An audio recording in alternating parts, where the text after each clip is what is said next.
Jimmy Carter అనే ఒక ఒక మంచి వ్యాపారవేత్త ఉన్నాడు.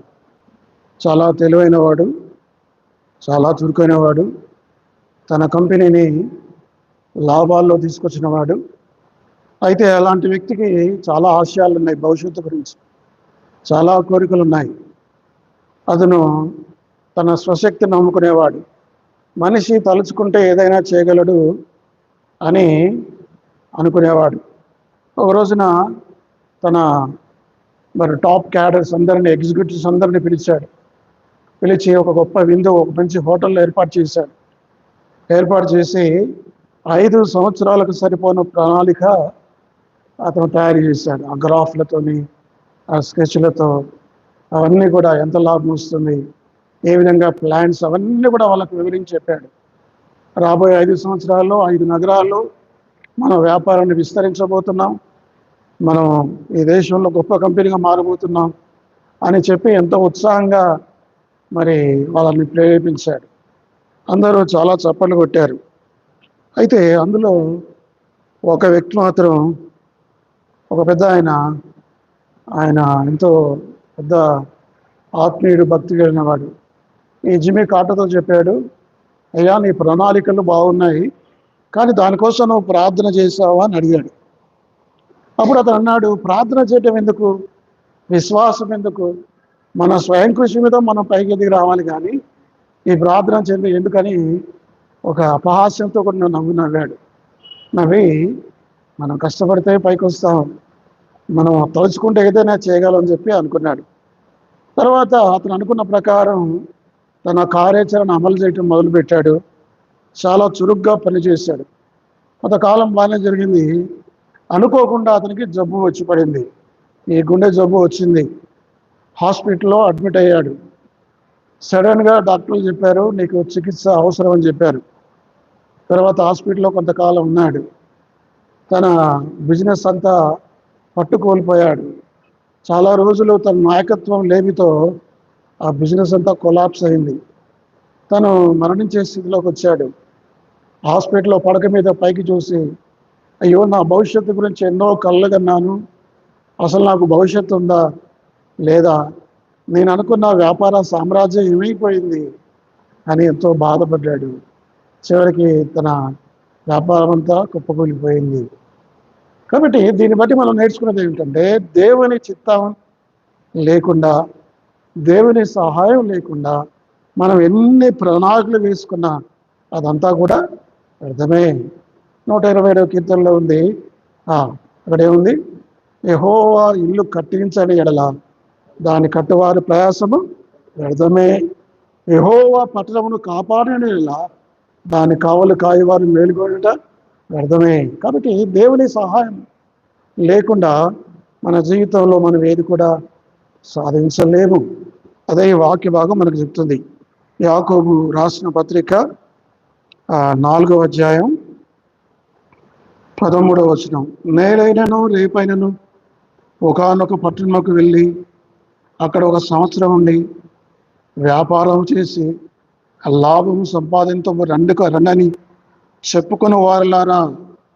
చూసారా, వీళ్ళు ఏం చెప్పుకుంటున్నారు, 1 సంవత్సరం నా దేశానికి వెళ్తాను, వేరే పట్టణానికి వెళ్తాను, అక్కడ పెట్టుబడి చేస్తాను, డబ్బు సంపాదిస్తాను, వ్యాపారం చేస్తాను, మంచి జీవితం జీవిస్తాను, కళ్ళవి అంటారు, ఊహించుకుంటారు. కాబట్టి ఇలాంటి వాళ్ళు, తప్పిపోయిన కుమారుడు ఇలాగే మోసపోయాడు. తండ్రిని అడిగాడు, తండ్రి ఆస్తులు నాకు భాగమి. ఎందుకు అడిగాడు, మరి ఉమ్మడి కుటుంబంలో నాకు ప్రయోజనం లేదు, అన్నకు నేను లోబడాలా, తండ్రికి నేను లోబడాలా, నా ఆస్తి నాకు పంచేయి, ఏం చేస్తావు నీ ఆస్తిని, నా ఆస్తిని తీసుకొని వెళ్తా, వేరే దూరదేశానికి వెళ్తా, అక్కడ పెట్టుబడి పెడతా, వ్యాపారం చేస్తా, డబ్బు సంపాదించుకుంటా, గొప్ప కీర్తి ప్రతిష్టలు సంపాదించుకుంటా అనుకున్నాడు కాబోలు.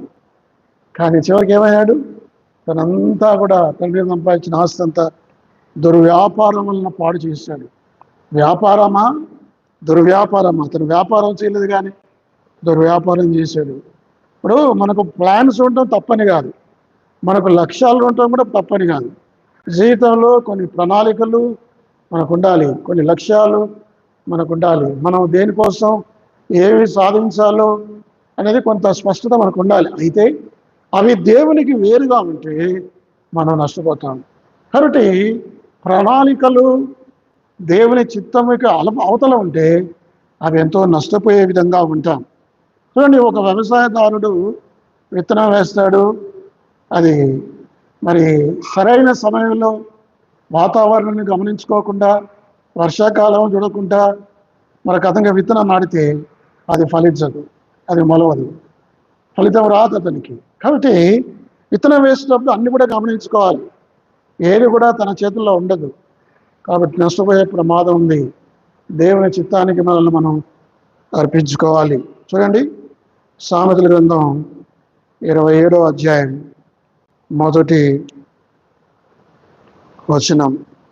సామెతల గ్రంథం 27వ అధ్యాయం మొదటి వచనం.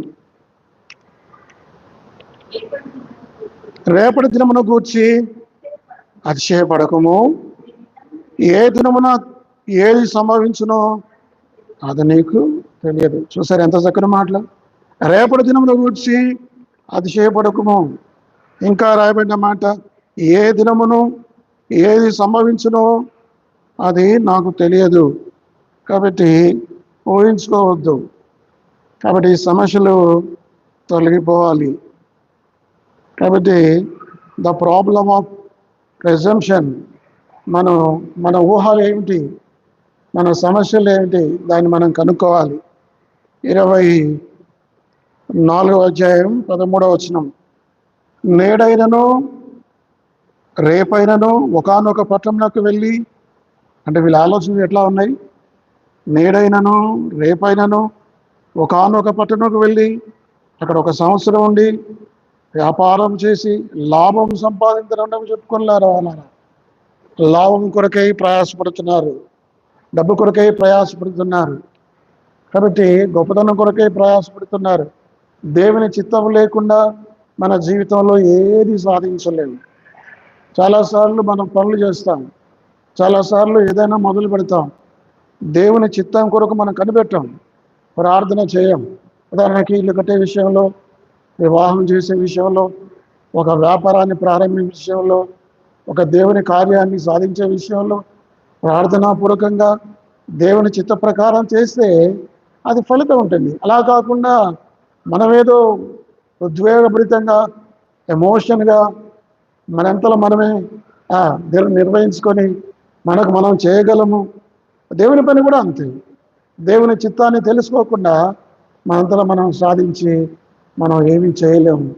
ఆత్మీయంగా నష్టపోయే ప్రమాదం ఉంది, ఆర్థికంగా నష్టపోయే ప్రమాదం ఉంది, ఆరోగ్యం నష్టపోయే ప్రమాదం ఉంది. కాబట్టి ఈ వ్యక్తి అనుకుంటున్నాడు, ఏమనుకుంటున్నాడు? నేను వ్యాపారం చేస్తాను, నేను డబ్బు సంపాదిస్తాను. ఈ మాట వెనక ఉద్దేశం మీకు అర్థమవుతుందా? అంటే ఏమనుకుంటాడు? నా స్వశక్తి మీద నేను చేయగలను, ఐ కెన్ డూ అని తన మీద తను నమ్ముకుంటున్నాడు. కానీ దేవుని చిత్తాన్ని అడగటం లేదు. దేవా, నేను ఈ వ్యాపారం చేయవచ్చునా, ఈ పట్టణానికి వెళ్ళవచ్చునా, అక్కడ పెట్టుబడి పెట్టవచ్చునా, అది నాకు లాభం కలుగుతుందా? దేవుని దగ్గర అతను ఎప్పుడు కూడా అడగలేదు. ఇందాక నేను చెప్పిన జిమ్మీ కార్టర్ మరి స్వశక్తి మీద ఆధారపడి వృద్ధిలోకి వస్తామనుకున్నాడు. కాబట్టి ఈ వ్యక్తి కూడా 4:13లో ఒక వ్యాపారవేత్త తన గురించి తాను గొప్పగా అనుకుంటున్నాడు. నేను చేయగలను, మనం చేయగలము దేవుని సహాయం ఉంటే. దేవుని సహాయం లేకుండా మనం ఏది కూడా చేయలేము. ఆ సంగతి మనం గమనించాలి. కాబట్టి నేడైనా రేపైనా వ్యాపారం చేసుకుందాం చెప్పుకుని వారులారా. 14 వచ్చింది చదువుతాం. 4:14 రేపేమి సంభవించునో మీకు తెలియదు, మీ జీవం ఏ పాటిది, మీరు కొంతసేపు కనబడి అంతలో మాయమైపోవు ఆవిరి వంటి వారి. మానవ జీవితం ఎలాంటిదట? ఆవిరి వంటిది, నీటి బుడగ లాంటిది. కాబట్టి చేద విధువులు ఇట్లా మనం పూర్వకాలంలో నీళ్లు చేదుకునే వాళ్ళు, నీళ్ళలోంచి ఇట్లా నీళ్ళు చేదేవాళ్ళు. చేస్తూ ఉంటే ఏదంటే నీళ్ళు ఆ తాడులోంచి కొన్ని బొట్లుగా కారి, అలాంటిది నీటి బిందువు లాంటిది మానవ జీవితం, ఆవిరి లాంటిదట. కాబట్టి మన జీవితానికి స్థిరత్వం లేదు. ఎప్పుడు ఏమి జరుగుతుందో ఎవరు కూడా చెప్పలేరు. చూడండి, కీర్తన గ్రంథం 39వ అధ్యాయం 4, 5, 6 వచనాలు. కీర్తనల గ్రంథం 39వ అధ్యాయం 4, 5. యెహోవా, నా అంతము ఎట్లున్నది, నా దినముల ప్రమాణం ఎంతైనది నాకు తెలుపుము. నా ఆయువు ఎంత అల్పమైనదో నేను తెలుసుకొనగోరుచున్నాను. మానవ జీవితం, మానవుని యొక్క ఆయుష్ ఎంత అల్పమైనది. మహాసముద్రంలో ఒక నీటి బొట్టు ఎలాంటిదో ఈ నిత్యత్వంలో మానవుని జీవిత పరిమాణం అట్లాంటిది. కాబట్టి అంటున్నాడు, అల్పమైన జీవితం. మన జీవితం ఎలాంటిది? అల్పమైనది, తాత్కాలికమైనది. ఇంకా అంటున్నాడు 5వ వచనంలో, నా దినముల పరిమాణం నీవు బెత్తడంతగా చేసి ఉన్నావు. ఎంత? ఇప్పుడు బెత్తడు నా వైపు చూడండి. బెత్తడు అంటే ఎంత? జానడు అంటే కొంచెం ఎక్కువ, ఫీట్ అంటే ఇంకా ఎక్కువ, గజం అంటే ఇంకా ఎక్కువ, మీటర్లు ఎక్కువ, క్రోసులు మైళ్ళ దూరం ఎక్కువ. మానవ జీవితం ఎంతటిది? అదొక మూరడి కాదు, అదొక జానడి కాదు, అదొక కిలోమీటర్ కాదు. ఎంతటది? బెత్తడంతే. కాబట్టి మన జీవితం కొద్దిదే. ఈ కొద్ది దాంట్లోనే మనం ఆ సంగతి గ్రహించాలి. ఈ లోకం అశాశ్వతమైంది. కాబట్టి యాకోబు 4వ అధ్యాయంలో, రేపేమి సంభవించునో మీకు తెలియదు, మీ జీవము ఏ పాటిది, కొంతసేపు కనబడి అంతలో మాయమైపోవు ఆవిరి వంటి వారే. మన జీవితం ఆయుష్ ఎప్పుడు ముగుస్తుందో తెలియదు కదా. ప్రతిదానికి గ్యారంటీ ఉంది, ప్రతిదానికి వస్తువుకు గ్యారంటీ ఉంది. మొబైల్ కొంటే వాడు మనకు గ్యారంటీ ఇస్తాడు. నువ్వు రెఫ్రిజిరేటర్ కొన్నాం మేము 25 వేలు పెట్టి, దానికి గ్యారంటీ ఎన్ని సంవత్సరాలు తెలుసా? 20 సంవత్సరాలు వారంటీ ఇచ్చాడు. ఎన్ని సంవత్సరాలు? మరి మనిషి జీవితానికి గ్యారంటీ ఉందా? ఇక్కడ మనం చూసే అన్ని వస్తువులకు గ్యారంటీ ఉంది. ఆ గడియారానికి కూడా వారంటీ ఉంది. మానవ జీవితానికి విలువ లేదు, ఎప్పుడైనా ముగిసిపోతుంది. అది గడ్డిపువ్వు లాంటిది. పేతురు రాసిన మొదటి పత్రిక 1వ అధ్యాయం 24వ వచనం. మొదటి పేతురు 1వ అధ్యాయం 24. సర్వ శరీరులు గడ్డిని పోలిన వారు, వారి అందమంతయు గడ్డి పువ్వు వలె ఉన్నది. గడ్డి ఎండును, దాని పువ్వు రాలును. చూసారా, గడ్డి ఎండుతుంది, ఎండిన గడ్డి ఏమవుతుంది? పువ్వు రాలిపోతుంది. పొద్దుతిరుగుడు పువ్వు గురించి మీకు తెలుసు కదా. పొద్దున్నే వికసిస్తుంది, సాయంత్రం వాడిపోతుంది. మానవ జీవితం అలాంటిది, నీటి బుడగ లాంటిది. మానవ జీవితం చేద బిందువు లాంటిది, అది బెత్ర లాంటిది, అది నిద్ర లాంటిది. యోబు గ్రంథం 14వ అధ్యాయం మానవుని యొక్క ఆయుష్ గురించి యోబు భక్తుడు మాట్లాడుతున్నాడు. యోబు గ్రంథం 14వ అధ్యాయం 1వ వచనం. స్త్రీకైన నరుడు కొద్ది దినముల వాడై మిక్కిలి బాధనందును, పువ్వు వికసించినట్లు వాడు పెరిగి వాడిపోవును, నీడ కనబడకపోవున్నట్లు వాడు నిలవక పారిపోవును. చూసారా, మానవుని జీవితం, మానవుని ఆయుస్సు ఎంత స్వల్పమైనదో. పువ్వు వికసిస్తుంది, ఎంతో పరిమళ వాసన ఇస్తుంది, ఆ తర్వాత అది వాడిపోతుంది. మల్లెపూలు సువాసన ఇస్తాయి, సాయంకాలం వాడిన పూలు అది వాడిపోతాయి. ఇంకా 2వ వచనం కింది భాగంలో, నీడ కనబడకపోఉన్నట్లు వాడు నిలవక మానవ జీవితం నీడ వంటిది, మానవ జీవితం పువ్వు లాంటిది, మానవ జీవితం గడి లాంటిది, మానవ జీవితం ఆవిరి వంటిది. 91వ కీర్తన. మానవుని ఆయుష్ ఎలాంటిదో మనం తెలుసుకోవాలి. 90వ కీర్తన 10వ వచనం. మా ఆయుష్కాలము 70 సంవత్సరములు, అధిక బలము నీడల 80 సంవత్సరములు. అయినను వాటి వైభవము ఆయాసమే, దుఃఖమే. అది త్వరగా గతించును, మేము ఎగిరిపోదుము. మానవ జీవితం త్వరగా గతించిపోతుంది. అదే 90వ కీర్తన 5వ వచనం కింది భాగం. ప్రొద్దున వారు పచ్చగడ్డి వలె చిగురింతురు, ప్రొద్దున అది మొలిచి చిగురించును, సాయంకాలం అది కోయబడిన వాడి పారు. చూసారా, మరి మానవ జీవితం ఎలాంటిది? యాకోబు ఎంతో అనుభవంతో రాస్తున్నాడు. కాబట్టి మనం నిన్నటి వారాన్ని యోగ భక్తుడు అంటాడు, మన జీవితంలో ఎప్పుడు ఏదైనా జరగవచ్చు. ఈరోజు మనం గత 3 రోజులుగా చూస్తున్నాం, ప్రవీణ్ పగడాల 45 సంవత్సరాల చిన్న వయసులో గొప్ప సేవ చేశాడు. ఎవరు ఊహించలేదు, చిన్న వయసులో మరణించాడు. మరణం ఎప్పుడైనా వస్తుంది, రేపేమి జరుగునో మీకు తెలియదు. కాబట్టి దేవుని చిత్త ప్రకారం, దేవా నీ చిత్తం నా జీవితంలో జరుగును గాక అని మనం దేవుణ్ణి వేడుకోవాలి. మన జీవితం అశాశ్వతమైన సంగతి జ్ఞాపకం చేసుకోవాలి. ఎల్లవేళలా దేవుని చిత్తానికి మనం లోబరుచుకోవాలి. చూడండి 15వ వచనం, యాకోబు 4:15. గనుక ప్రభు చిత్తమైతే మనం బ్రతికి ఉండి ఇది అది చేతుమని చెప్పుకొనవలను. ప్రభు చిత్తమైతే, అంతే, ఆ మాట రావాలి మనకు. నా చిత్తమైతే కాదు, ఏంటట? ప్రభు చిత్తమైతే. యేసుప్రభు వారు ప్రార్థన చేశాడు. ఏమని ప్రార్థన చేశాడు? తండ్రి నా చిత్తం జరిగించన్నాడా? తండ్రి నా చిత్తం కాదు, నీ చిత్తమే. నా చిత్తం ఏమిటంటే, ఈ గిన్నె తాగటం నాకు ఇష్టం లేదు, ఈ పాత్ర తాగటం నాకు ఇష్టం లేదు, ఈ బాధ భరించడం నాకు కష్టంగా ఉంది. ఎంతో వేదనతో ఆ గెత్సేమనే తోటలో ప్రార్థన చేశాడు. ముమ్మారు ప్రార్థన చేశాడు. ఏమని? ఈ గిన్నె నా ఎదురు నుంచి తొలగించు. మళ్ళీ ఏమన్నాడు? నీ చిత్తం అయితే, ఆప్షన్ పెట్టాడు, నీ చిత్తం అయితే తొలగించును. మనం ఇట్లాంటి ప్రార్థన చేయం. ప్రభువా ఇది నాకు సహాయం చేయి. కొన్నిసార్లు హాస్పిటల్లో పేషెంట్ దగ్గరికి మనం వెళ్తాం, వెళ్ళి ప్రార్థన చేస్తాం. ఏమని ప్రార్థన చేస్తామంటే, ప్రభువా ఇతని బాగు చేయి, ఇతన్ని ముట్టి స్వస్థపరచు అని ప్రార్థన చేస్తాం. అతను చావు బతుకుల్లో ఉన్నాయనుకోండి, ఇప్పుడు ఆ ప్రార్థన చేయటానికి ఉపయోగం ఏంది? అంటే మనం ఏమనుకుంటామంటే, మరి అట్లా చేయకపోతే బాగుండదేమో, మరి ఇంట్లో లేవని అనుకుంటారేమో. కానీ అలాంటి పరిస్థితులు ఎవరిని ప్రార్థన చేయాలి? ప్రభువా నీ చిత్తమైతే ఈ వ్యక్తిని బ్రతికించు.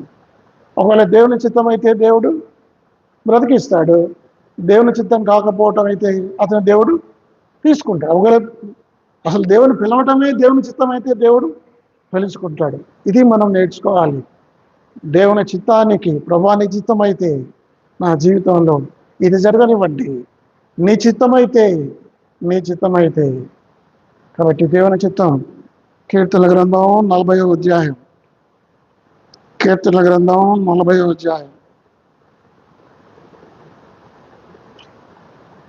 కీర్తన గ్రంథం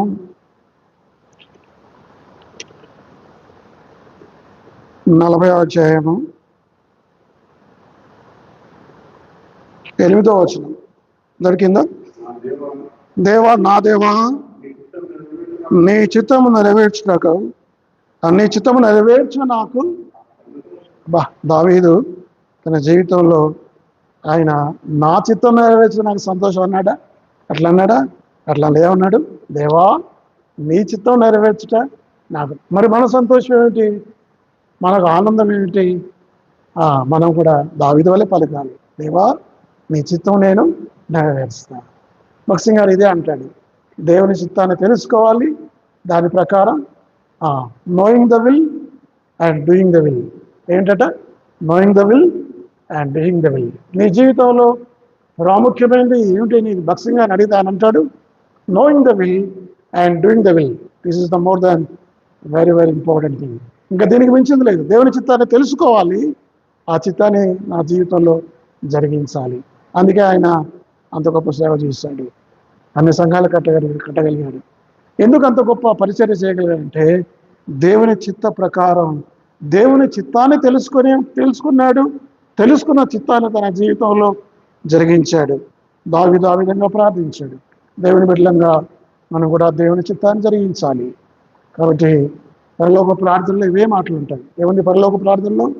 పరలోకమందున మా తండ్రి నీ నామం పరిశుద్ధపరచబడుగాక, నీ చిత్తం పరలోకమందు నెరవేర్చబడినట్లు భూమి అందును నెరవేర్చబడుగాక. దేవుని చిత్తం భూమి మీద నెరవేర్చబడాలి. దేవుని చిత్తం నా జీవితంలో జరగాలి. దేవుని చిత్తం నా సంఘంలో, నా కుటుంబంలో జరగాలి. దేవుని చిత్త ప్రకారం జరిగితేనే నేను వర్ధిల్లుతాను. దేవుని చిత్తం కాకుండా ఏదైనా చేస్తే మనం నష్టపోయే ప్రమాదం ఉందన్న సంగతి మనం జ్ఞాపకం చేసుకోవాలి.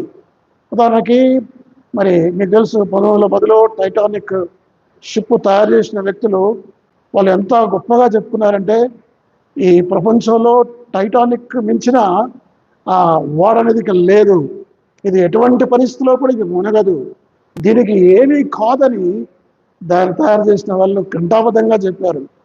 ప్రపంచంలో ఆ రోజుల్లో టైటానిక్ ఇది అది ఊడిపోతుందని, మునిగిపోతుందని దాన్ని తయారు చేసిన వాడు కూడా చెప్పలేదు, ఇప్పటికీ మునగదు అన్నాడు. కానీ అదేమైంది, ఐస్బర్గ్ గుద్దుకొని మునిగిపోయింది. ప్రపంచంలో నేటి కూడా మరి ఏదైనా ఒక గొప్ప నష్టం గురించి చెప్తే టైటానిక్ కూడా మునిగిపోవటం అనేది చెప్తారు. కాబట్టి వారు దేవుని చిత్తాన్ని తెలుసుకోలేదు. తన స్వశక్తి మీద చెప్పారు వాళ్ళు, ఇది ఎట్ల కాలం ఉంటుంది, ఇది ఎప్పటికీ మరి ఏ వరద రాని, ఏ తుఫాను రాని, ఏ పెనుగాలు రాని, ఏ పర్వతాలు రాని దీనికి ఏమీ కావన్నారు. కానీ ఏం జరిగింది, అది మునిగిపోయింది. కాబట్టి దేవుని చిత్తం అయితే ప్రభా నా సొంత శక్తి మీద నేను ఆధారపడను, ప్రభా నీకు నేను లోపడతాను, అది మన ప్రార్థన ఉండాలి. చూడండి, సామెతల గ్రంథం 3వ అధ్యాయం 5వ వచనం. సామెతల గ్రంథం 3వ అధ్యాయం 5-6 వచనాలు. నీ స్వబుద్ధిని ఆధారం చేసుకునక నీ పూర్ణ హృదయముతో యెహోవా యందు నమ్మకముంచుము. నీ ప్రవర్తన అంతటి యందు ఆయన అధికారమునకు ఒప్పుకొనుము. అప్పుడు ఆయన సరళం చేయను. చూసారా, ఇక్కడ రాయబడిన మొట్టమొదటి రాయబడిన మాట, నీ స్వబుద్ధిని ఆధారము చేసుకునక. నేను చేయగలను అని అనుకోవటానికి లేదు, నేను చేయగలను అనుకోవటానికి లేదు. కాబట్టి దేవుని చిత్తం, ఉదాహరణకి నేను మీకు చెప్తాను. ఇప్పుడు దేవుని చిత్తం ఏమిటంటే, ఆ యొక్క యోనా అనే ఒక ప్రవక్త ఉన్నాడు బైబిల్లో. ఆయన విషయంలో దేవుని చిత్తం ఏమిటి, నినవేకి వెళ్ళి సువార్త ప్రకటించాలి. ఏం చేశాడు, దేవుని చిత్తానికి వ్యతిరేకంగా ఏ ఊరికి వెళ్ళాడు ఆయన, ఏ ఊరెక్కాడు, తర్షీషు కూడా ఎక్కాడు. అప్పుడు దేవుడు ఏం చేశాడు, అరే నేను నా చిత్త ప్రకారం చేయమని నా సేవకులు చెప్తే నా చిత్తానికి భిన్నంగా చేస్తున్నాడు ఏమిటి అని చెప్పి గొప్ప ఆపద కలగజేశాడు. ఆ సముద్రం మీదకి, మధ్యధరా సముద్రం మీదకి గొప్ప తుఫాను దేవుడే పంపించాడు. ఆ తుఫానులో, సముద్రంలో ఆ ఓడ మునిగిపోయే పరిస్థితి వచ్చింది. ఆ ఓడ మునిగిపోయే పరిస్థితి వచ్చినప్పుడు ఆ ఓడ నావికులు అందరూ ప్రార్థన చేయటం మొదలుపెట్టారు వారి దేవతలకు. ఈయన మాత్రం ఏం చేస్తున్నాడు, యోనా నిద్రపోతున్నాడు కదా, యోనా నిద్రపోతున్నాడు, యేసు ప్రభువు వారు నిద్రపోతున్నాడు. ఇద్దరికి తేడా చెప్పండి. యోనా నిద్రపోవడం అనేది ఏమిటంటే, అది దేవుని చిత్తంలో లేని వ్యక్తి కదా, భయపడుతూ ఇన్సెక్యూరిటీ ఫీలింగ్ అంటారు కదా, అభద్రతా భావంతో కూడిన నిద్ర అది. ఏది యోనా పోయి నిద్ర. యేసు ప్రభు వారి నిద్ర అలాంటిది కాదు, దేవుని మీద ఆధారపడిపోయే నిద్ర కదా. నేను నెమ్మదితో పండుకొని నిద్రపోదును. ఆ మాటలు కీర్తన గ్రంథం 4వ అధ్యాయం 8వ వచనం. కీర్తన గ్రంథం 4వ అధ్యాయం, నిద్రపోదును, ఒంటరిగా ఉండినను. 4:8 చదివావా? నెమ్మదితో పండుకొని నిద్రపోతున్నాడు ఎవరు? యేసు ప్రభు వారు. యేసు ప్రభు వారి నిద్రలో నెమ్మది ఉంది, యేసు ప్రభు వారి నిద్రలో సురక్షితం ఉంది. కానీ యోనా నిద్రలో అది లేదు, సురక్షితం లేదు. దేవుని చిత్తానికి వ్యతిరేకంగా ప్రయాణం చేస్తున్నాడు. ఎవరు దేవుడు? మరి నాకు అర్థమైపోయింది ఎవరికి, యోనాకు. నేను దేవుని చిత్తానికి వ్యతిరేకంగా చేస్తున్నాను, దేవుడికి నేను అవిధేయున్నయ్యాను, అయ్యా నన్ను ఎత్తి సముద్రంలో పడేయండి. ఆయన దొరకొచ్చు కదా, ఆయన దొరకొచ్చు కదా. నేను ఏమన్నాడు, వాళ్ళతో ఎత్తి పడేయండి. అప్పుడు దేవుడు ఇప్పుడు ఒక మత్స్యాన్ని పంపి ఆయన బ్రతికిచ్చాడు. కాబట్టి దేవుని చిత్తానికి చేసే బిడ్డల్ని దేవుడు సరి చేస్తాడు. మనం దేవుని చిత్తానికి వ్యతిరేకంగా చేయాలని ప్రయత్నం చేస్తే, దేవునికి అవిధేయులుగా జీవిస్తే దేవుడు శిక్షిస్తాడు. కాబట్టి ఎల్లకాలం దావీదు వలె, ప్రభువైన యేసుక్రీస్తు వలె ఆయన చిత్తాన్ని నెరవేర్చే వారంగా మరి మనం ప్రార్థన చేయాలి కదా. అదేవిధంగా 1 యోహాను 5:14 కూడా ఆ మాటలు ఉన్నాయి. 1 యోహాను 5:14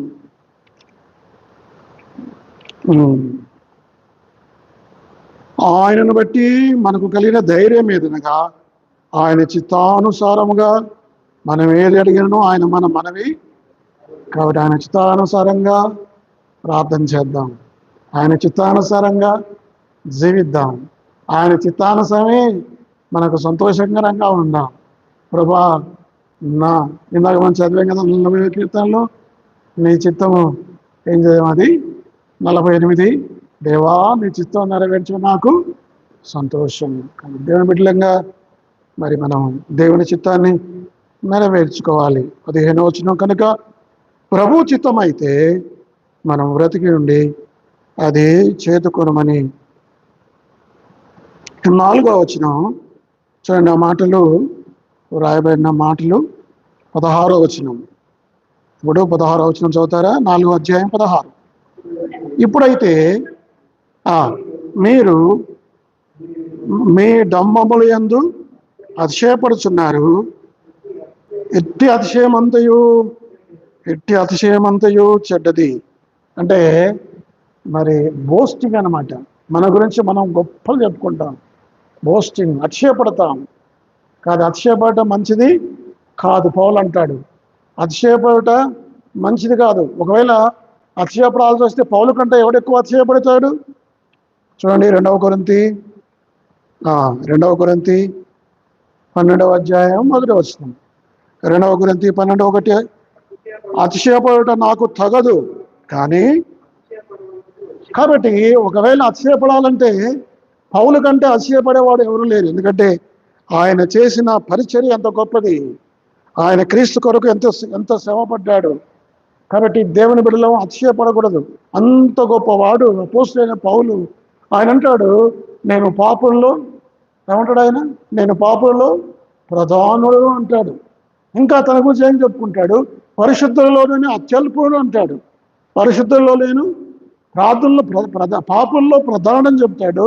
1 తిమోతి 1వ అధ్యాయంలో పరిశుద్ధుల్లో అత్యల్పుడు అంటాడు. అపోస్తలుగా ఉండకు నేను దేవుని సంఘాన్ని హింసించినందుకు అపోస్తలు అనబడటానికి నాకు అర్హత లేదంటాడు. తను ఎంత తగ్గించుకుంటున్నాడు, అతిశయపడటం లేదు. చాలాసార్లు మనం అతిశయపడతాం. మనకున్న వాటిని చూసి, మన ఆస్తిని చూసి, మన చందాలను చూసి, మన విద్యను చూసి, మన జ్ఞానాన్ని చూసి, మన సంపదను చూసి మనం అతిశయపడటం మంచిది కాదు. చూడండి, ఎఫెసీయులకు రాసిన పత్రిక 2వ అధ్యాయం, ఎఫెసీ 2:8-9 వచనాలు. ఎఫెసీ 2వ అధ్యాయం 8-9. మీరు విశ్వాసం ద్వారా కృపచేతను రక్షింపబడి ఉన్నారు. ఇది మీ వల్ల కలిగింది కాదు, దేవుని వరమే. అది క్రియల వలన కలిగింది కాదు కనుక ఎవడను మనం అతిశయపడకూడదు. కాబట్టి దేవుని బిడ్డలమైన మనం రాయబడిన మాట 16వ వచనంలో, మరి మీ డంబముల యందు అతిశయపడుచున్నారు, ఎట్టి అతిశయమంతయు చెడ్డది. కాబట్టి మనం అతిశయపడదు, పొంగకూడదు. కాబట్టి మీరు దీన్ని అర్థం చేసుకోవాలంటే మీకు ఎగ్జాంపుల్ చెప్తాను. లూకా సువార్త 12వ అధ్యాయం 16వ వచనం. అంటే అతిశయపడటం ఏమిటో మనం తెలుసుకోవాలి. మీరు కూడా తెలియాలి అతిశయపడటం అంటే ఏమిటి. 12వ అధ్యాయం 16, లూకా 12:16 వచనం. లూకా 12వ అధ్యాయం 16వ వచనం. ఇంకా చాలా చదవచ్చు అంతా. దొరికిందా మీకు? లూకా సువార్త 12వ అధ్యాయం, లూకా 12వ అధ్యాయం మరియు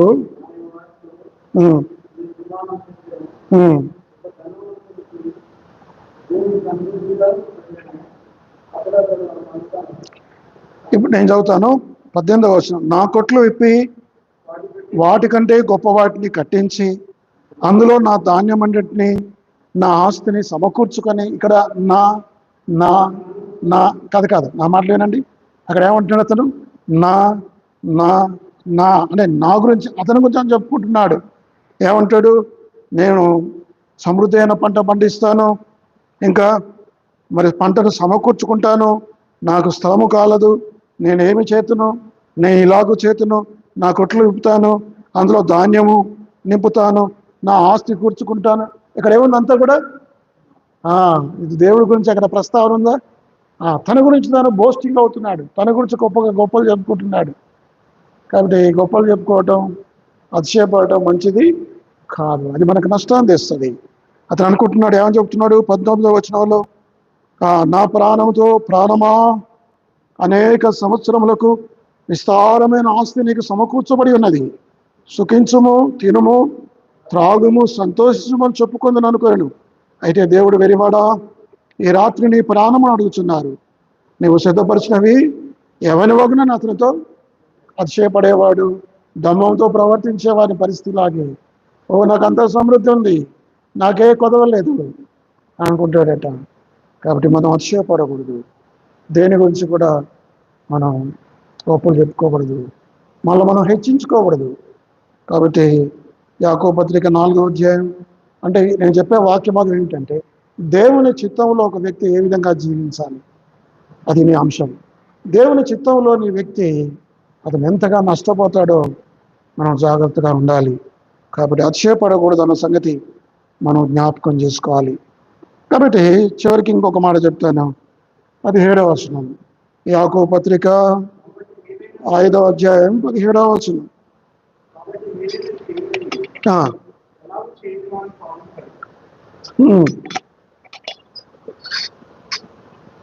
17 దొరికిందమ్మా? 4:17 చదువు.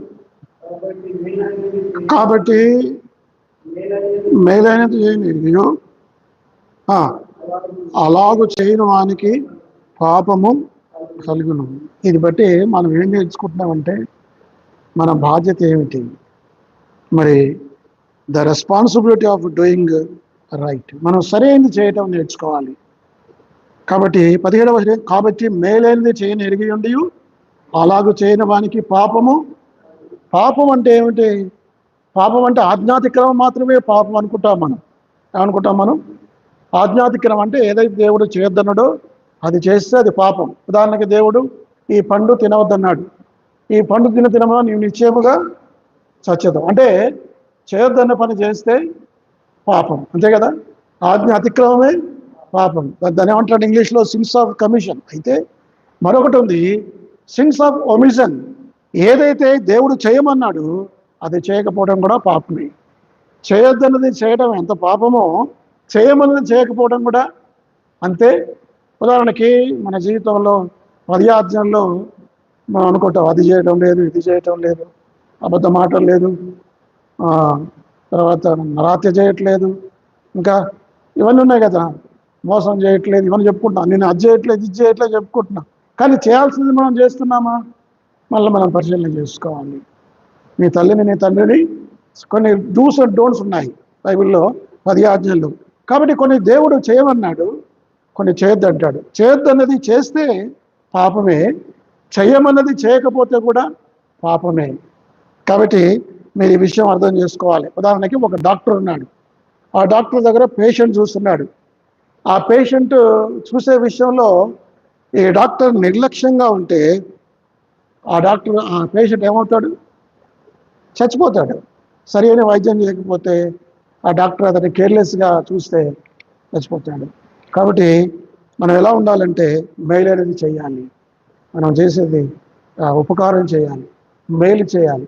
మన బాధ్యతలు మనం తప్పించుకొని ఉదాహరణకి దీన్ని మీకు ఇంకా అర్థం కావాలంటే, మరి బాటసారి ఎరుకో నుంచి, యెరూషలేము నుంచి ఎరుకోకి వెళ్తున్న క్రమంలో మరి దొంగల చేతిలో చిక్కాడు, గాయపరచబడ్డాడు, కొట్టారు, కొరప్రాంతం పిలిచారు, మరి బట్టలు దోచుకున్నారు.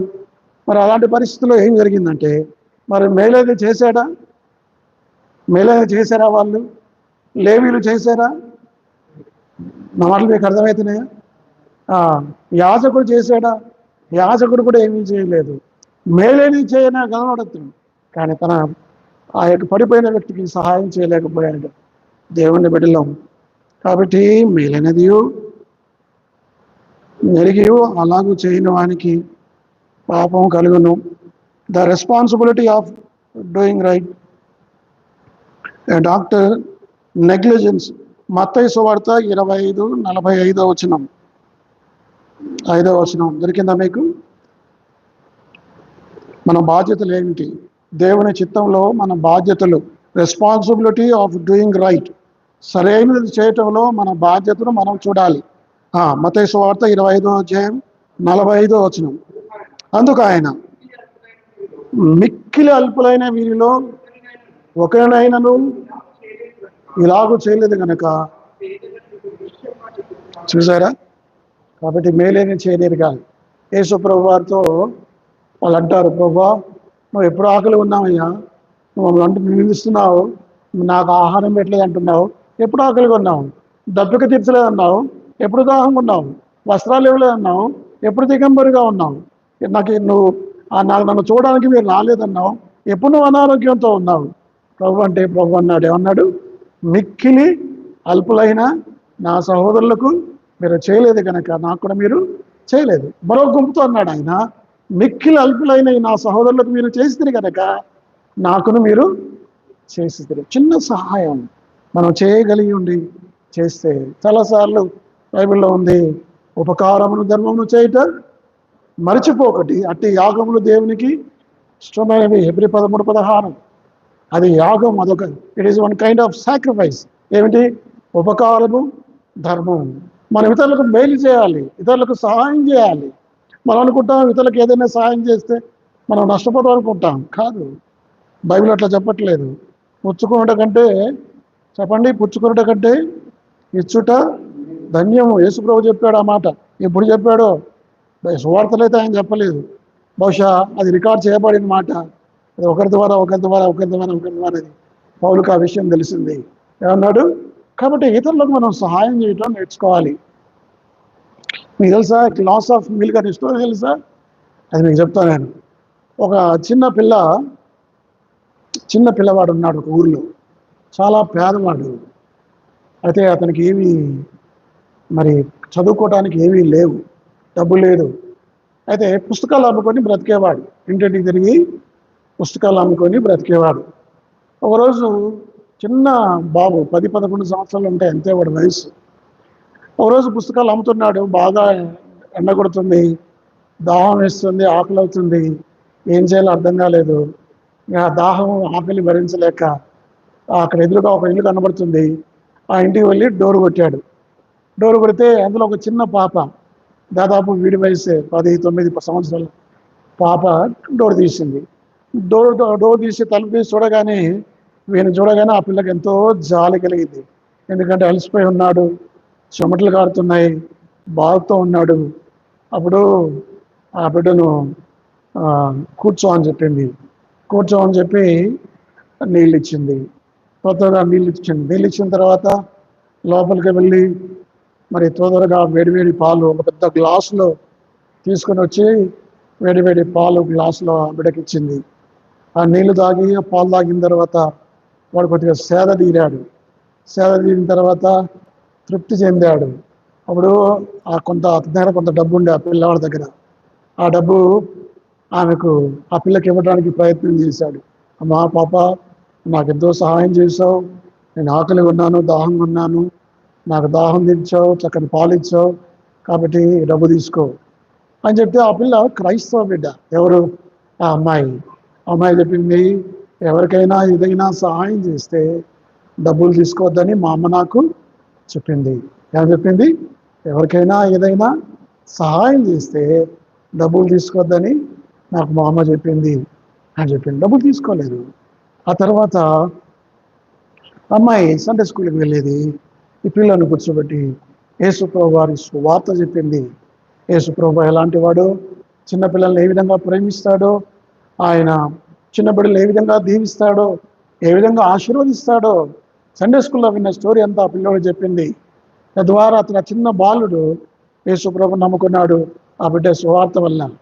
తర్వాత అతను వెళ్ళిపోయిన తర్వాత అతను ఏం చేశాడు, పుస్తకాలు అమ్ముకోవడం మానివేశాడు, చదువుకోవడం మొదలుపెట్టాడు. మెల్లమెల్లగా చదివాడు, గొప్ప చదువులు చదివాడు, డాక్టర్ కోర్స్ చేశాడు, గొప్ప హాస్పిటల్ కట్టాడు. కట్టి ఆయన దగ్గర చాలామంది డాక్టర్లు ఆయన దగ్గర ఉన్నారు. చాలా వైద్యం చేసేవాడు, గొప్ప పేరు ప్రఖ్యాతులు, మంచి డాక్టర్గా స్థిరపడ్డాడు. అయితే ఏ అమ్మాయి అయితే అతనికి పాలిచ్చిందో అదే అమ్మాయి కూడా పెద్దదయింది. ఆ అమ్మాయిది చిన్న పల్లెటూరు. ఆ అమ్మాయికి రోగం వచ్చింది, జబ్బు చేసింది. ఆ ఊర్లో పల్లెటూరులో డాక్టర్లు అన్నారు, అమ్మా ఇది వైద్యం నయం కాదు, నీకు ప్రాణాపాయం ఉంది, నువ్వు పెద్ద హాస్పిటల్కి వెళ్ళాలి. అప్పుడు ఏం చేసిందంటే పెద్ద హాస్పిటల్ కంటే ఒక హాస్పిటల్కి వెళ్ళింది. ఈ పిల్లోడు గట్టి పెద్దవాడు అయ్యాడు, డాక్టర్ అయ్యాడు కదా, అదే హాస్పిటల్కి వెళ్ళింది. వెళ్ళిన తర్వాత ఆ అమ్మాయి పేరు, ఆ పేషెంట్ నేమ్లో, ఆ కేషెట్లో ఆ పెద్ద డాక్టర్ అడిగాడు, ఎవరి అమ్మాయి, ఏం పేరు, ఏ ఊరు? ఆ అమ్మాయి పేరు, ఊరు చూశాడు. చూడగానే తన చిన్ననాటి ఆ సంగతి జ్ఞాపకం వచ్చింది. అయ్యో, ఒకనాడు నాకు సువార్త చెప్పింది, నాకు నా ఆకలి తీర్చింది, నాకు దాహం తీర్చింది, నాకు దేవుని గురించి సువార్త ప్రకటించింది. ఈరోజు నేను ఇంత గొప్పవాణ్ణి కావడానికి నన్ను ప్రోత్సహించినది ఈమె డాక్టర్లు అందరూ చెప్పాడు, ఎంత కష్టమైనా పర్వాలేదు, ఆమెకు చికిత్స చేయండి, ఎంత డబ్బు ఖర్చు అయినా పర్వాలేదు, ఆమెను ఎలాగైనా సరే బ్రతికించండి. చాలా రోజులు ఆమెకు చికిత్స చేశారు, ఆమెను బ్రతికించారు. చివరికి డిశ్చార్జ్ అయ్యే రోజు వచ్చినప్పుడు ఆమె వణికిపోతుంది, భయపడిపోయింది. ఎందుకు భయపడుతుంది తెలుసా? అయ్యో, ఇంత ఖరీదైన చికిత్స నాకు చేశారే, ఎంత బిల్లు అయిందో, నా దగ్గర డబ్బు లేదు, నేను పేదదాన్ని, నా పరిస్థితి ఏమిటి అని భయపడుతుంది. అక్కడ కూర్చొని ఆ బిల్లు తీసుకునేటప్పుడు చేతులు వణికిపోతున్నాయి. అప్పుడు ఆ డాక్టర్లు ఒక ఆయన వచ్చి ఆ బిల్ ఇచ్చాడు, ఆ కవర్ ఇచ్చాడు. ఆ కవర్లో ఈ మాట రాసింది, your bill is totally paid with 1 glass of milk. ఏమని చెప్పాడు? Your bill is totally paid with 1 glass of milk. నీ బిల్ అంతా పూర్తిగా చెల్లించబడింది 1 గ్లాసు పాలతో. మీకు అర్థమైందా? ఒకవేళ ఆ బిడ్డ ఈ గ్లాసు పాలు నేను ఎందుకు ఇవ్వాలి అని అనుకుంటే, ఆ సహాయం చేయకపోతే ఈరోజు ఆమె ప్రాణాలు పోయేవి. 1 గ్లాసు పాలు, ఒక చిన్న సహాయం, ఒక చిన్న ప్రోత్సాహం, ఒక చిన్న ప్రేమ కదండి. ఆ బాటసారి, ఆ సమరయుడు పుటకుల్లవానికి గాయాలు కట్టాడు, నూనె పోసాడు, గాయాలు కట్టాడు, ఎక్కించుకున్నాడు గాడిద మీద, పుటకుల్లానికి ఇచ్చాడు. దయా ప్రేమ ఎంతో గొప్పది. అర్థమైందండి? దాన్ని వెలకట్టలేము, ప్రేమకు వెలకట్టలేము, దయకు వెలకట్టలేము. దేవుని బిడ్డలమైన మనం మేలు చేయగలిగిన వారమై ఉంది, మేలు చేయకుండా మనం మన చేతులు మూసుకోకూడదు. అర్థమైందండి? యేసుప్రభు వారు ఆయన మన కొరకు తన ప్రాణాన్ని ధారపోసాడు. ఒకవేళ యేసుప్రభు ఆయన తన ప్రాణాన్ని తీసుకుంటే, ఆయన కోసం ఆయన స్వార్థంగా ఆలోచించి ఉంటే ఆయన పరలోకాన్ని విడిచిపెట్టి భూలోకానికి వచ్చేవాడు కాదు. ఆయన రిక్తుడుగా, దాసుడుగా వచ్చాడు, పేదవాడిగా వచ్చాడు, ఏమీ లేనివాడుగా వచ్చాడు. నీ కొరకు నా కొరకు మరణం పొందాడు, శిలవ మరణం పొందినంతగా విధేయత చూపించాడు. కాబట్టి ఇతరులకు మనం మేలు చేయాలి. జీవిత ఉద్దేశం ఏమిటి, పరమార్థం ఏమిటంటే సాటి మనిషిని ప్రేమించాలి, అతనికి సహాయం చేయాలి. దేవుని చిత్తంలో కాదు. ఒకవేళ అలా సహాయం చేయకపోతే మనం పాపం చేసిన వాళ్ళం అవుతాం. ఎందుకు వాళ్ళకి దేవుడు చెప్పాడు, ఎడమ వైపున చెప్పబడిన వారులారా, ఏమన్నాడు వాళ్ళతోని? మత్తయి సువార్త 25లో, ఎడమ వైపున వారిని చూసి శపింపబడిన వారులారా, అపవాదికిని వాడి శిష్యులకును, ఆ మాట చదువునా, బైబిల్ చదువునా 25వ అధ్యాయం. శపింపబడిన వారులారా, అక్కడ చదవండి. శపింపబడిన వారులారా,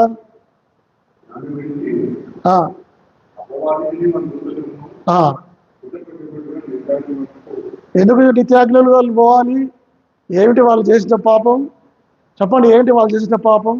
వాళ్ళు చేయాల్సింది చేయలేదు, మేలైంది చేయలేరు ఉండి మీరు నా చిన్నవారికి, చిన్నవారికి, ఏమీ లేని వారికి సహాయం చేయండి.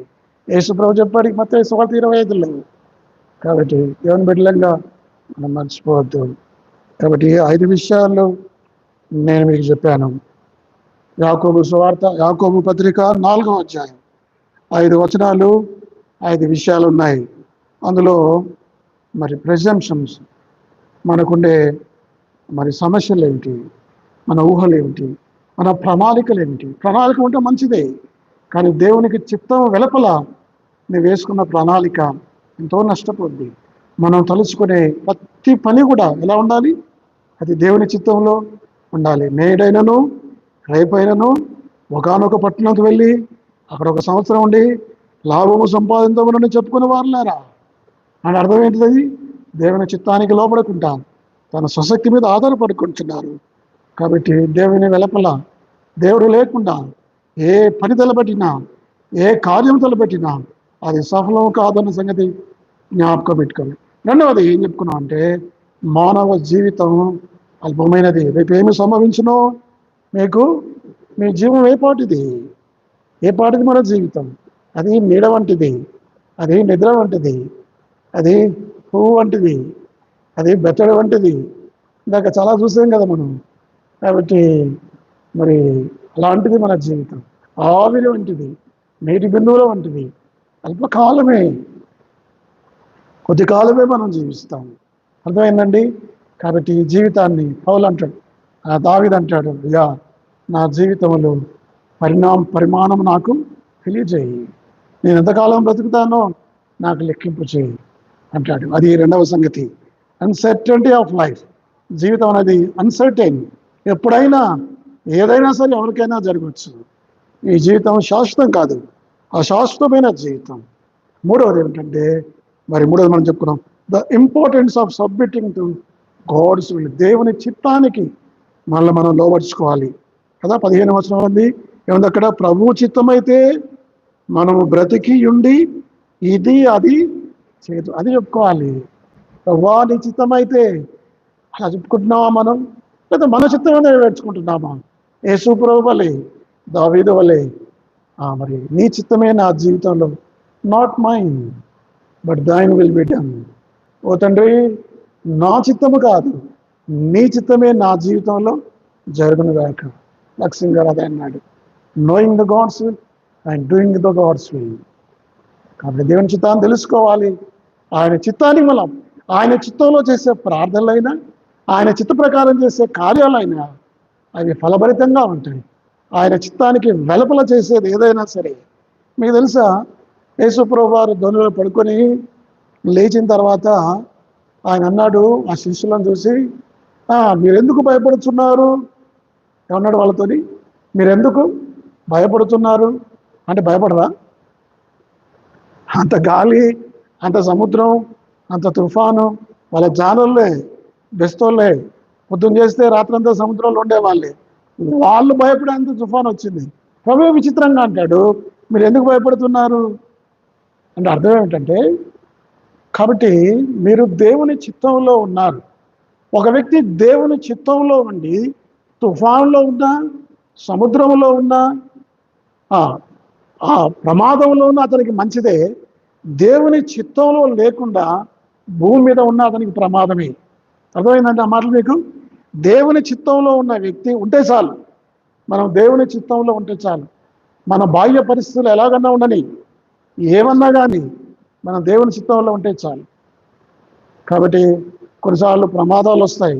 అందుకే యేసు ప్రభువు అన్నాడు, అల్ప విశ్వాసులారా ఎందుకు సందేహించుతురి, ఎందుకు భయపడుతున్నారు? నేనున్నాను కదా, మీరు దేవుని చిత్తంలో ఉన్నారు కదా. కాబట్టి మనం దేవుని చిత్తం అయితే పరలోక ప్రార్థన డినామినేషన్ వాళ్ళు చేస్తారు, ప్రతిసారి చేస్తారు.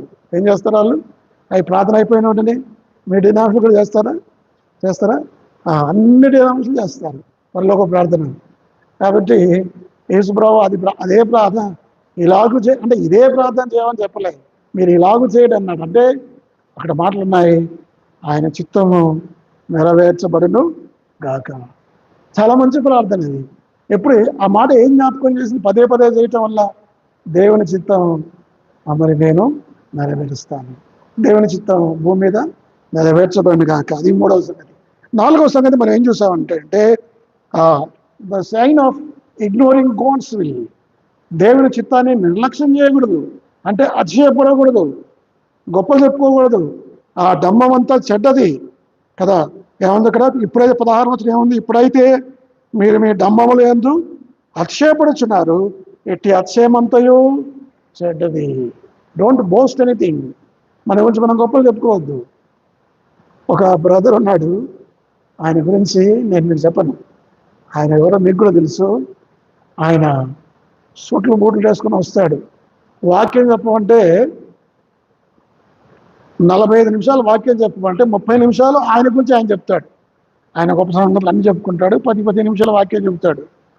నేను అక్కడ ఉన్నాను, అస్సాంలో ఉన్నాను, మేఘాలయలో ఉన్నాను, ఆ దేశంలో ఉన్నాను, వాళ్ళు పిలిచారు, వీళ్ళు పిలిచారు, అది చేశాను, ఇది చేశాను. 30 నిమిషాలు చెప్పుకుంటాడు. మన గురించి మనం ఎప్పుడు కూడా గొప్పలు చెప్పుకోవద్దు. మీకు తెలుసా, గొప్పలు చెప్పుకునే వాళ్ళని ఎవరు పట్టించుకోరు. పట్టించుకుంటారా? తగ్గించుకున్నవాడు బైబిల్లో ఉంది, హెచ్చించబడతాడు. హెచ్చించబడేవాడు తగ్గించబడతాడు. కాబట్టి మన గురించి మనం తక్కువ చెప్పుకోవాలి. అయ్యో నాకేమీ రాదయ్యా, నాకేమీ లేదు, నాకేమీ తెలియదు. అది వినయమైన మనస్సు కదా. సబ్మిసివ్ మైండ్ ఏంటంటే మళ్ళీ యేసు ప్రభు వారు ఆయన ఎప్పుడు చెప్పుకోవాలి, గొప్పలు చెప్పుకోవాలి. కాబట్టి మీ డమ్మము చెడ్డది అంటే దేవుని చిత్తాన్ని విస్మరించి తన చిత్తాన్ని ఎక్కువ చేసుకుంటున్నాడు. పోస్టర్లు మీరు చేసారా? వాల్ పోస్టర్లు ఏం చెప్తారు? స్పెషల్ మీటింగ్స్లో వాల్ పోస్టర్లు ఏం చేస్తారు? వాక్యం ఏమో తక్కువ ఉంటుంది. వీళ్ళ బొమ్మలు ఎట్లుంటాయి? పెద్ద బొమ్మలు. రాజకీయ నాయకులు ఎట్లా వేసుకుంటారు బొమ్మలు? పాస్టర్ల బొమ్మలు ఏం చేస్తారు? పెద్ద పెద్ద పాస్టర్ల బొమ్మలు వేసుకుంటారు. వీళ్ళ బొమ్మలే పెద్దగా ఉంటాయి, వాక్యం ఏమో చిన్న వాక్యం. అదంతా ఎందుకు? దీని ఏంటిది? దీని ఏమంటారు? డమ్మం కదా. డమ్మం చెడ్డది, అది అతిశయపడకూడదు కదా. ఇంకా అవన్నీ నేను చెప్పకూడదు, ఇతరులు విమర్శించిన వాడిని అవుతాను. కాబట్టి the ignoring of God's will, అతిశయపడకూడదు. అది 4వది. 5వది ఏంటంటే the responsibility of doing right. మనం సరైనది చేయటంలో మనకు బాధ్యత. మేలనేది చేయనెరిగి ఉండి అలాగే చేయని వానికి పాపం అంటే ఏమిటి? The definition of sin is ఒకటి, ఆధ్యాత్మికమే పాపము. రెండవది మేలైన చేయనెరిగి ఉండి అలాగే చేయని వానికి పాపము. మూడవది విశ్వాస సంబంధం అనేది ఏదో అది పాపం. విశ్వాస సంబంధం కానిదేదో అది పాపం. మూర్ఖుని యోచన అది పాపం. బైబిల్లో ఇట్లాంటివి ఉన్నాయి. ఇంకొకటి 2 ఉన్నాయి ఎప్పుడైనా. కాబట్టి మన ఇతరులకు మేలు చేయాలి, సహాయం చేయాలి. మేలేగా చేయనెరిగి ఉండి అలాగ చేయకపోతే అది పాపం. రేపు యేసు ప్రభు వారు రేపు ప్రశ్నిస్తాడు. నువ్వు అంటావు, ప్రభా అయ్యో నేను నరహత్య చేయలేదు, నేను వ్యభిచారం చేయలేదు, నేను దొంగతనం చేయలేదు, నేనేమీ ఆశించలేదు ప్రభా, నాకెందుకయ్యా నష్టం, నాకేది కిరీటం అంటే నాకేది కిరీటం ప్రభా, నాకెందుకు? అందరూ రేపు మధ్యాకాశంలో అందరూ బహుమానాలు తీసుకుంటారు, మనకేమో బహుమానం ఉండదు నా బోటికి. అప్పుడు నేను అంటాను, ప్రభా ఏంది ప్రభా ఇది, నేనేమన్నా పాపం చేశానా, నేనేమన్నా నష్టం చేశానా? ప్రభు అంటాడు, నువ్వేమి చేయలేదు, నువ్వు చేయొద్దన్నది చేయలేదు, మంచివాడవే, కానీ చేయమన్నది నువ్వు ఏదైతే చేయకూడదో అది చేయలేదు, మంచివాడవే. కానీ ఏదైతే నేను చేయమన్నానో అది నువ్వు చేయలేదు కదా. ఏం చేయాలి? ఒక వ్యక్తికి సువార్త ప్రకటించాలి. ఎప్పుడైనా ఒక వ్యక్తికి పత్రిక ఇచ్చావా? సువార్త పత్రిక. ఎప్పుడైనా నీ పక్కవాడికి సాక్ష్యం చెప్పావా? ఒకవేళ నువ్వు సాక్ష్యం చెప్పుంటే, ఒకవేళ నువ్వు సువార్త చెప్పుంటే ఆ వ్యక్తిని నరకానికి వెళ్ళకుండా పరలోకానికి వెళ్ళేవాడు. అతను ఆత్మ నరకానికి వెళ్ళడం కారణం ఎవరతను? మనమే. టైం ఎక్కువ అయిపోతుంది, ఇంకా వచ్చినా ఉంది కానీ చెప్పండి. కాబట్టి మేలైనది చేయనెరిగి అలా అంటే సువార్త చెప్పడం మేలని కాదు. మరి ఇతరులకు కష్టాల్లో ఆపదలు ఉన్న వారికి, రోగులకు, గుడ్డి వాళ్ళకి, అంగహీనులకు, అక్కడగల వాళ్లకు కదా, బేదలకు అప్పించువాడు యెహోవాకు అప్పించువాడు. ఇతరులకు అప్పు చేయటం, మరి ఇతరులకు సహాయం చేయటం మర్చిపోతుంది. కాబట్టి మేలైన చేయనెరిగి అలాగూ చేయని వానికి ఉపకారము ధర్మము చేయ మర్చిపోకుడి, అటు యాగము దేవునికి ఇష్టమైనవి. కాబట్టి దేవుని మాటలు మనం విన్నాం. యాకోబు 4:13-17 వచనాల్లో దేవుని చిత్తంలో ఉన్న వ్యక్తి ఏ విధంగా ఉంటాడు? దేవుని చిత్తాన్ని చేయని వ్యక్తి తన జీవితం అంతా నష్టపోతాడు. మేలేదో చేయటం నేర్చుకోవాలి. అది ఆ వాక్యం చెప్తుంది. దేవుడి ఈ వాక్యమును దీవించి ఆశీర్వదించుగాక. ప్రార్థన చేద్దాం.